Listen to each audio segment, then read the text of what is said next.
shoot. Hi, I'm the Moorlander and this is Moorlander EDC. Out again, in the green, making some content. It always feels good to be out, especially in my royal woods on my land, which is always great.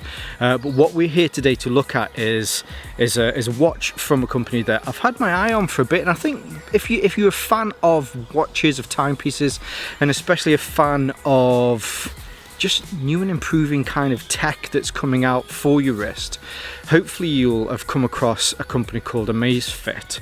So Amazfit are making quite a bit of headway in wearable technology that can, do quite a bit more than your normal standard watch, where you're getting then into the realms of your smartwatch and the technology that's associated with that.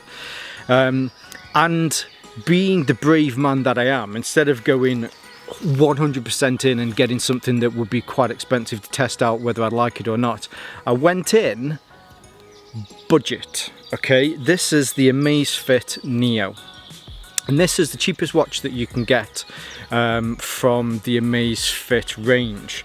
And I just wanted to test out what it's like. If you're looking to get some technology on your wrist that does something similar to a smartwatch, but you've not necessarily got the budget to go out and buy an Apple Watch, the kind of the market leaders at the moment as far as certainly wrist technology, you've got your Apples, you've got your Samsung, but then I suppose moving on into more of the kind of the fitness range, you've got the likes of Garmin, Sunto, and possibly the most popular would be Fitbit. They really are trying to take a part of that segment to build something. And what I wanted to do is I wanted to say, if you're on a budget, is there something that you can have on your wrist that takes a lot of that smart technology and puts it into a package that you can easily afford? So that's what we're going to have a look at today. This is the Amazfit Neo. Now what I'll do is I'll turn the camera around so we can have a closer look at this. While I'm doing that, if you like this content, that would be great. Subscribe, share, that would be awesome. Let's turn the camera around and take a closer look. Okay, as we usually do, we'll go through some of the specifications and materials, that sort of stuff. The watch face across is 40.3 millimeters, which I guess for modern day watches, especially just a casual watch, is probably about average. From lug to lug, top to bottom, it comes in at 41 millimeters, and the depth of the watch itself is only 11.7, so it still keeps a footprint on your wrist like a normal watch would. It has that classic 80s Casio look and feel to it. That is the massive elephant in the room here, is the fact that it copies a lot of those design features, but by doing that, you look at it and you just think that it's a normal watch. You wouldn't think that it's more of a smartwatch. It definitely fits underneath a shirt, underneath a jacket, incredibly easily. The lug width is 20 millimeters, so if you did want to change the straps, you could put completely different straps onto here if you chose to. I think you would struggle if you did want to put something like a NATO band on there, mainly because behind here is where the sensor is, and a NATO band would cover that sensor. But you've got the ability to turn that sensor off if you didn't want it there. While we're talking about size, as far as weight is concerned, it's only 32 grams, which again is really small, really nice, not particularly weighty on the wrist. Personally, I do like a little bit of weight in a watch, but that's just me. I like to feel that something's on my wrist and know and have the confidence that it's still there if it did fall off. I have a bit of a nervous tick where I like to shake my wrist just to know that my watch is there. A lot of that weight reduction mainly does come down to the materials in here. It has a plastic strap. Everything on the face is plastic. There is some metal in the back, but again, the majority of the back is plastic. The front glass is plastic as well. Even the buckle on the strap is plastic, and that helps to reduce some weight. Haven't really had any construction worries. That's not the right word. Durability worries. I've been running in this watch. I've been out and I've been to the gym in this. I've worn it for EDC. I've been in the garden. I've done my usual stuff. In fact, I've had this on constantly for the last 4 weeks, and I haven't really had to worry about it being bumped.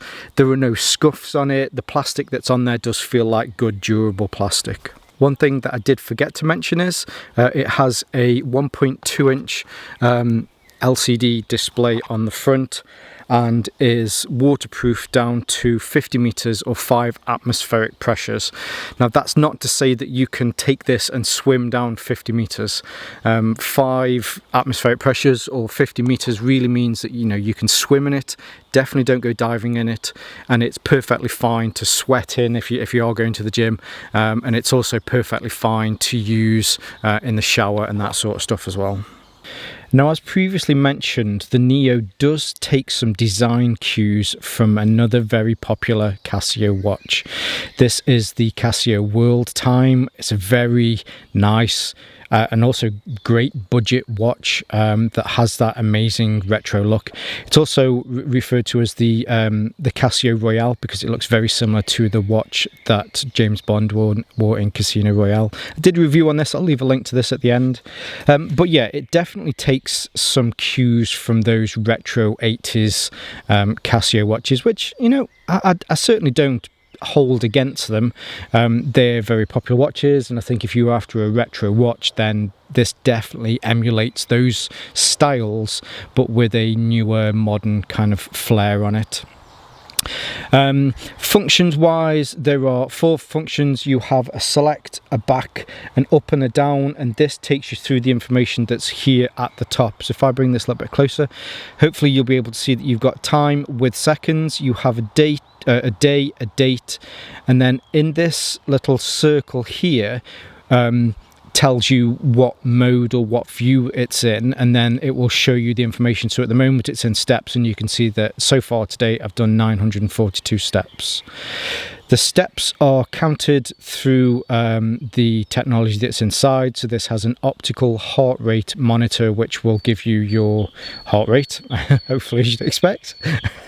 And then also built into here is an accelerometer as well, so it can pick up footprints. It will pick up your pace, and it'll pick up your steps through the day. As already mentioned, this is the strap. It's a fairly average plastic strap. I have a 7.5 inch wrist. It fits, but there's not much wiggle room left on it when it's on. The star of the day really is this strap keeper. So the strap keeper, when I've got it on, it doesn't hold much, but it's almost like they've gone, well, it needs to be a little bit too small because these always pop out. So it's actually really good at being able to retain the strap when it's in there. This version of the watch is the grey version. There are 2 other versions. There is a black version. Oh, so we're just going out of focus there. There is a black version and there is a red version as well. The red version is quite nice, but I just wanted to go for something that was just a little bit more friendly for everyday kind of look and feel. So there are quite a few different functions in this, but unlike other watches where if you want to look at heart rate, it means that you can no longer look at the time, this continues to use the time here at the bottom, but utilizes this top strip to be able to give you whatever information that you're looking at. So I'll go through these now, and I'm just going to, in no particular order, I'll just go up. The first one that we have here is the battery, so it's very good at being able to give you a battery percentage.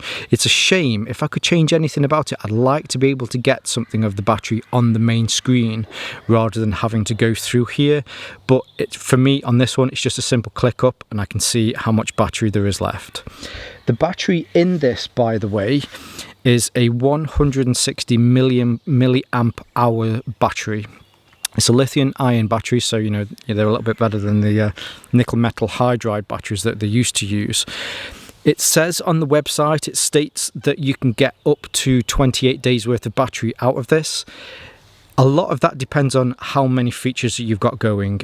I've been using this for heart rate monitor, my steps, all of that sort of stuff.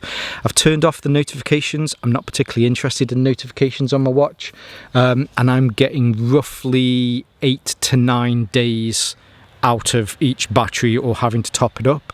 If you wanted to get the full 28 days battery, then you'd probably need to turn off all of the smartwatch functionality that's in it and just go off it as a just a watch, I guess. So there's the battery. We move up one. You can see that you've got distance, so it calculates the distance. When we have a look at the app in a minute, you put in your height, your weight and all of that sort of stuff, so it'll tell you roughly how far you've gone on the amount of steps that you've done that day. Then there is a stopwatch, which is fairly simple. You know, you can start it.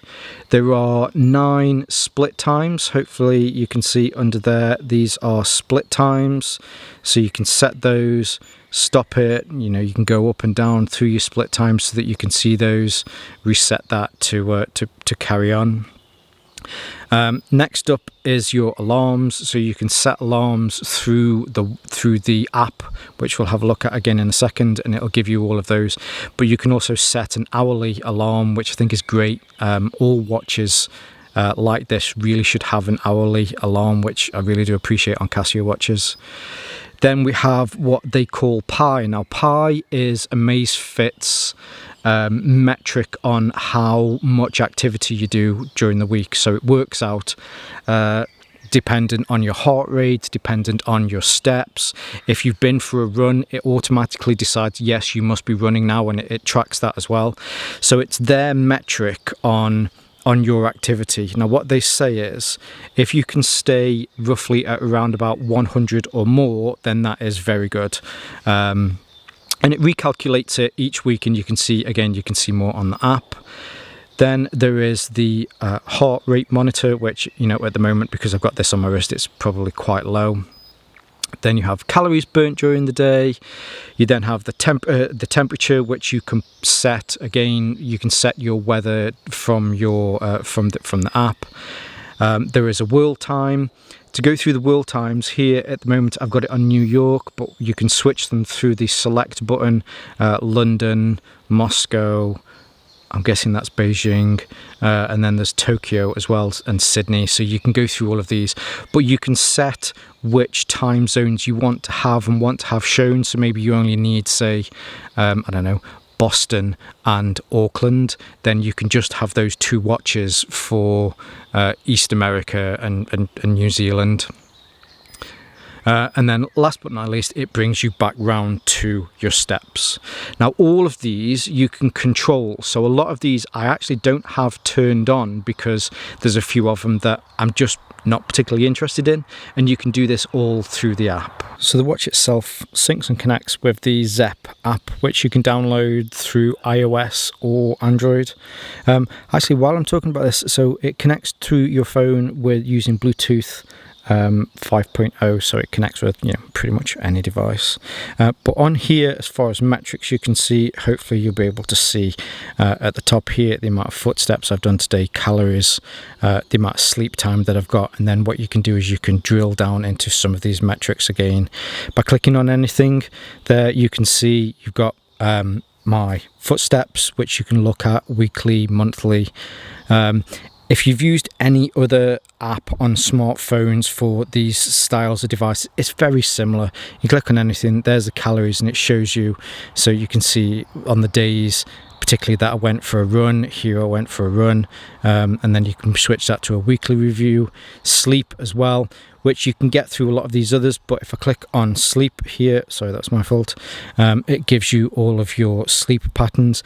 I'm a particularly bad sleeper. I don't get a lot of sleep, and the sleep that I do is very, I was going to say troubled then, that sounds bad, but I wake up a lot during the night. I don't get a lot of deep sleep, which you can see through here. It's not particularly the best sleep. Heart rate, again, it gives you all of these details. You can go through the different days there. You can see where I went for a run. Sleep, again, brings up that same page. So there's lots that you can see in here. Here's that Pi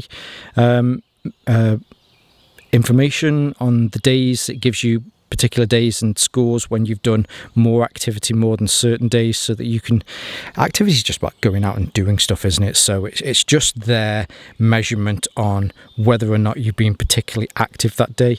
You can set alerts, so if you've been sat down for a long period of time, it will then say, hey, why don't you get up and make yourself a cup of tea, or why don't you get up and do a half marathon, kind of thing. Goal tracker, you can set how many footsteps you want to do a day. I've got mine at 8,000 purely because I'm working from home at the moment, so I'm doing a lot less walking around.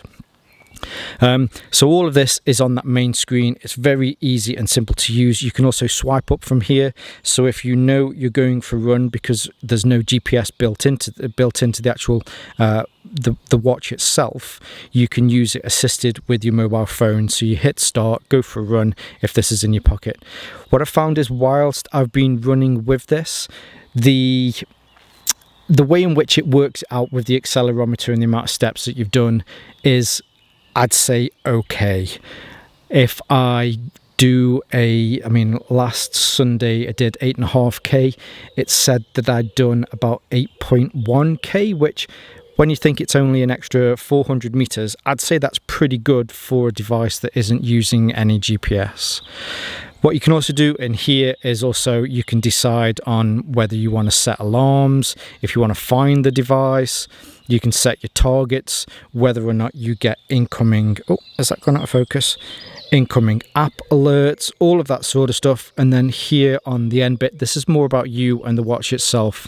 So you can set up your height, your weight, how much activity you want to do. Also, when we were looking at that section where you can go through, so you can come into here and you've got your watch display settings. So let's say, for example, you never use the world time, you can take that off and you can move that completely out of it. When I save that, that will now sync up with the watch and it will remove those. The app itself, it's fairly decent. It does what it needs to do, and it's very similar to these style apps that you get on your phone for smart activity tracking style devices. Now, one thing that I completely forgot to mention while we were looking at the functions was the light on this. Now, those old Casio retro watches, they had a small LED which would then spray a load of light over the face. This one works in a completely different way, so it's more similar to those Indiglo style Timex watches. The light on this is really, really, really good. Being able to view this during the day from lots of different angles, it's actually a really good watch to be able to see the time and just at a glance be able to check what time it is or how many footsteps you've done, that sort of stuff. But if you need to use this in the dark, the light on it is possibly one of the best lights for this style of watch that you can get, and is very, very, very easy to read in the dark. I guess really just to close off by my thoughts on this watch, and I have to start with budget. And I've always said that EDC 100% is subjective and comes down to your budget. One person might go out and think, great, I've just bought a new Apple Watch, it was £1,000, that was nice and cheap, that's their budget. If somebody thinks that a £30 watch, these come in at roughly $29.99.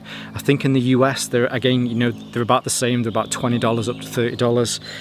For a budget-friendly watch or budget-friendly smartwatch, you're getting a lot of information from this. If you want to see if you're being called, if you want to see if you're getting text messages, then you can see all of this on here, so you get that interaction with your mobile phone.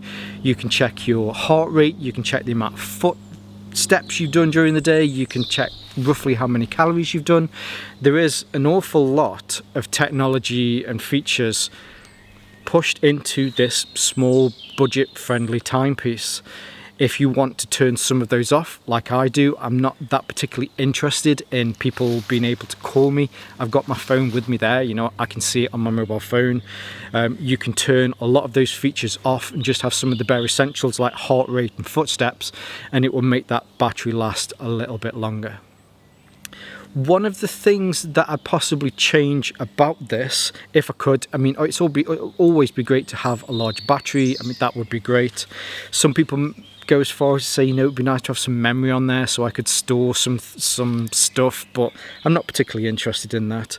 The functionality where it says, you've got one message, you've got one email, you've got an incoming call, doesn't really give you any information other than, you've got a new email or you're being called. If you're in a car and your phone is on the dashboard or it's next to you, you can't see who's calling and you can't answer that call with it, which is some of the limitations that you get on this. You just know that you're being called and you just know that you've got a text message or email. That would be awesome. That's a little gripe. As I say, it's not that big of a deal for me purposely because I just tend not to use those functions on a smartwatch anyway. I just want a watch that can give me more of an activity tracking style information.